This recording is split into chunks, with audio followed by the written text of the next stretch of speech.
কাৰ্ডম বিশ্বনাথ কাৰ্বি লাইফলৈ পুনৰ আপোনালোকক স্বাগতম জনাইছোঁ আৰু এই মুহূৰ্তত ৰাজ্যৰ বিভিন্ন প্ৰান্তৰ গুৰুত্বপূৰ্ণ খবৰ লৈ আহিছোঁ আৰু নিতৌ এনেধৰণৰ গুৰুত্বপূৰ্ণ খবৰ পাবলৈ আমাৰ চেনেলটি ছাবস্ক্ৰাইব কৰি এই ভিডিঅ'টি একোটাকৈ লাইক কৰিবলৈ নাপাহৰিব।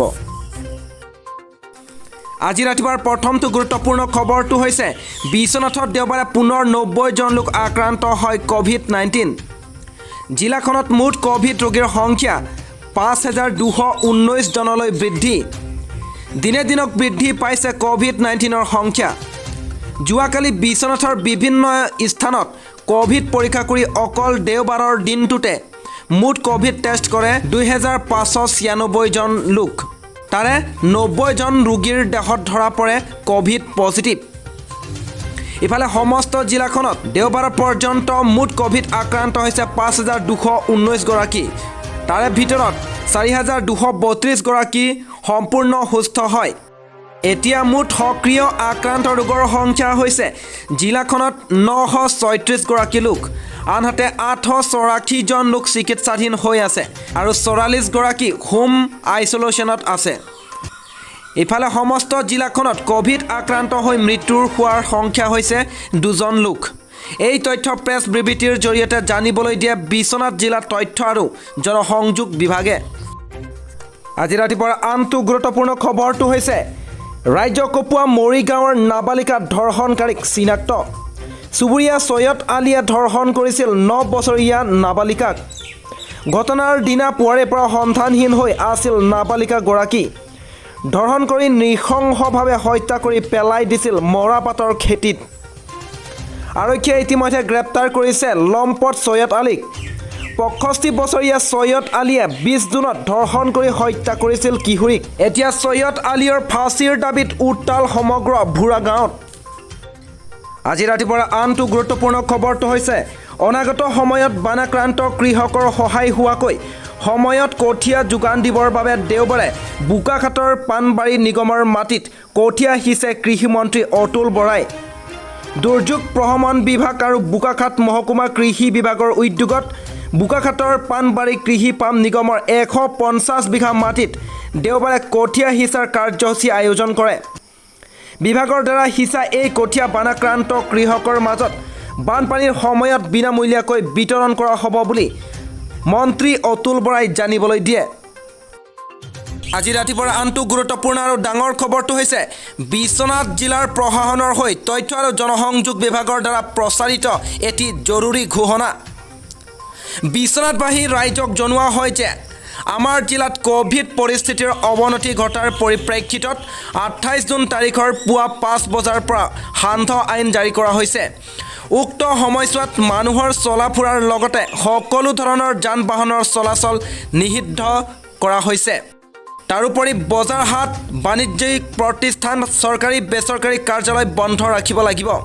অত্যাৱশ্যকীয় সামগ্ৰী আৰু শাক পাচলি জিলা প্ৰশাসনে নিৰ্ধাৰিত কৰি দিয়া দোকান বা স্থানৰ পৰাহে ক্ৰয় কৰিব পাৰিব। সান্ধ্য আইন অমান্য কৰা কোনো ধৰণে সহ্য কৰা নহ'ব আৰু কৰিলে প্ৰশাসনে সেই ব্যক্তিৰ বিৰুদ্ধে বিহিত ব্যৱস্থা গ্ৰহণ কৰা হ'ব বুলি উল্লেখ কৰে। আজি ৰাতিপুৱাৰ আনটো গুৰুত্বপূৰ্ণ খবৰ হৈছে চৰকাৰী নিৰ্দেশ মৰ্মে মাতৃৰ কাষৰ পৰা লৈ যোৱা হ'ল অখিল গগৈক। দুদিনৰ অন্তত পুনৰ চিকিৎসালয়লৈ ৰাওনা অখিল গগৈ। মাতৃৰ চৰণ চুই বিদায় মাগিলে নৱনিৰ্বাচিত বিধায়কগৰাকীয়ে। কান্দি কান্দি পুত্ৰক বিদায় দিলে প্ৰিয়দা গগৈয়ে। এতিয়াও নিশ্চিত নহয় বিধায়কগৰাকীৰ ভৱিষ্যত। অখিলৰ বিদায় বেলাত শোকাকুল পৰিস্থিতি সমগ্ৰ চেলেং হাতত। আজি ৰাতিপুৱাৰ আনটো গুৰুত্বপূৰ্ণ খবৰটো হৈছে কাৰ্বি আংলঙৰ বোকাজান মহকুমাৰ দিলাই থানাৰ অন্তৰ্গত পুৰণা লাহৰিজানৰ সীমান্ত তহলদাৰী চকীৰ SI মনোজল গগৈৰ নেতৃত্বত হোৱা আৰক্ষীৰ বিশেষ তালাচীত জব্দ হৈছে বৃহৎ পৰিমাণৰ গাঞ্জা। আজি ৰাতিপুৱাৰ আনটো গুৰুত্বপূৰ্ণ খবৰ আৰু ভাল খবৰটো হৈছে অতি শীঘ্ৰে মুক্তি পাব ভাৰতৰ স্বাধীনতা আন্দোলনৰ বীৰ শ্বহীদ সিদ্ধু মুৰ্মু কানহু মুৰ্মুৰ স্মৃতিত ভিডিঅ' এলবাম ফুলমাহা। অসমৰ চাওতালী সংগীত জগতৰ জনপ্ৰিয় গায়ক LD হাজদাৰ একক প্ৰচেষ্টাত অতি শীঘ্ৰে মুক্তি পাব গীত আৰু সম্পাদনা কৰা ভিডিঅ' এলবাম ফুলমাহা নামেৰে। ভাৰতৰ স্বাধীনতা আন্দোলনৰ বীৰ শ্বহীদ সিদ্ধু মুৰ্মু কানহু মুৰ্মুৰ স্মৃতিত অহা 30 জুন তাৰিখে স্বাধীনতা আন্দোলনৰ সূচনা কৰা উক্ত বীৰ দুগৰাকীৰ বৈপ্লৱিক মতাদৰ্শ আৰু কৰ্মৰাজিৰ ওপৰত আলোকপাত কৰা হৈছে। বিদ্ৰোহী ভূমিকাৰ হুলমাহা ভিডিঅ' এলবামত সুন্দৰকৈ ফুটি উঠিছে হৃদয়স্পৰ্শী বৈপ্লৱিক গীত আৰু বৈপ্লৱিক বলিষ্ঠ অভিনয়েৰে ভিডিঅ' এলবাম সম্পাদনা কৰা ভিডিঅ' এলবামটিৰ গীত ৰচনা সুৰ সংযোজন সংগীত পৰিচালনা LD হাছদাৰ কণ্ঠদান কৰিছে জনপ্ৰিয় কণ্ঠশিল্পী ষ্টিফান টুডুৱে।